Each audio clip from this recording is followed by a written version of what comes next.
हिमाचल में 168 दिन बाद 10 सितंबर को भक्तों के लिए खुलेंगे मंदिरों के कपाट।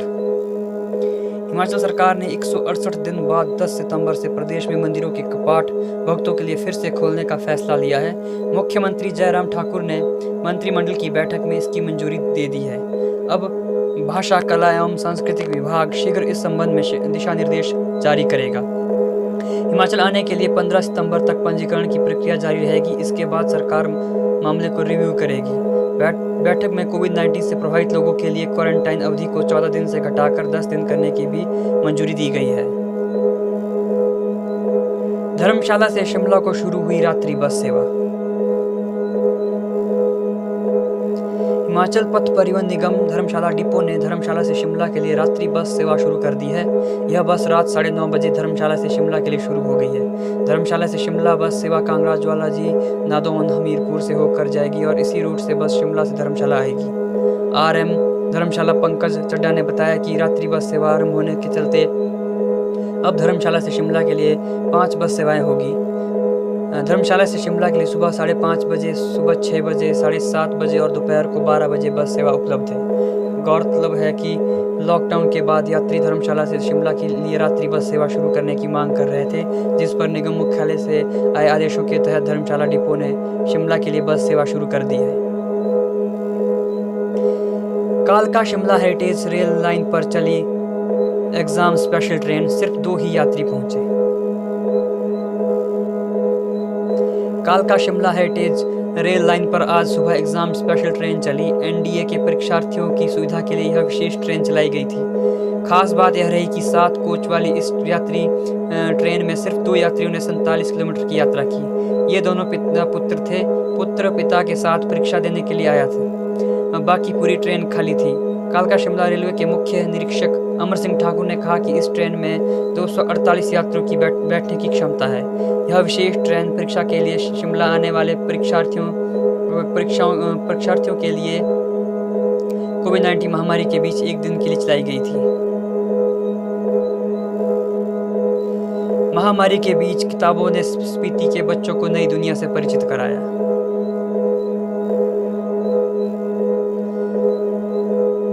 हिमाचल प्रदेश में स्पीति घाटी के छोटे छोटे इलाकों, कस्बों में रहने वाले सैकड़ों प्राथमिक छात्रों के लिए कहानी की किताबों ने एक तरह से नई दुनिया के दरवाजे खोल दिए हैं।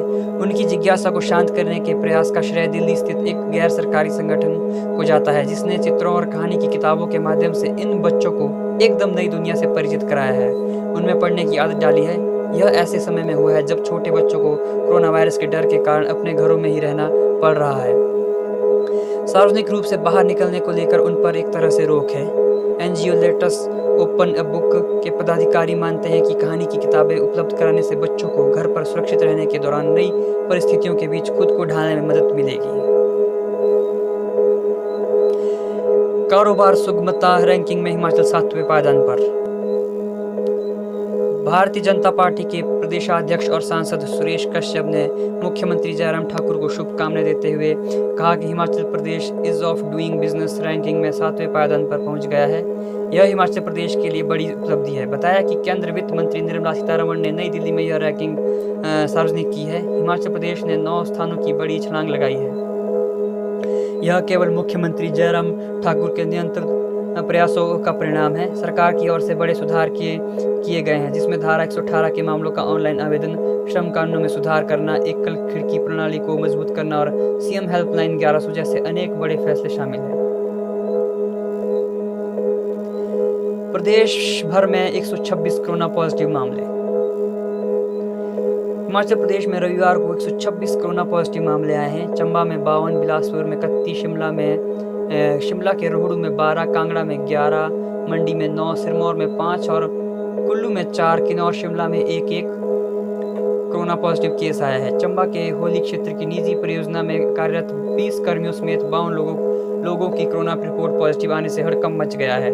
चिंता की बात यह है कि नए मरीजों में चंबा शहर और इसके आसपास के मोहल्लों से भी कई मामले सामने आए हैं। लोअर जुलाह कड़ी में 5, हरदासपुरा वार्ड में 3, बनगोटू में 8, पुखरी स्वास्थ्य खंड के देहरा में 3 और होली क्षेत्र में निर्माणाधीन निजी परियोजनाओं के 20 कर्मी एक साथ पॉजिटिव पाए गए हैं। हिमाचल सरकार ने बढ़ाई कंगना की सुरक्षा, बहन रंगोली ने किया था सीएम को फोन। सुशांत सिंह राजपूत सुसाइड मामले पर अपने बयानों को लेकर सुर्खियों में आई फिल्म अभिनेत्री कंगना रनौत ने इन दिनों महाराष्ट्र सरकार के मंत्री और शिवसेना सांसद संजय राउत तक से पंगा ले रखा है। एक तरफ जहां राउत सीधे तौर पर कंगना को धमकी और गाली तक दे चुके हैं, वहीं कंगना ने हिमाचल सरकार से अपनी सुरक्षा बढ़ाने की मांग उठाई है, जिसे हिमाचल की जयराम सरकार ने सुना भी है।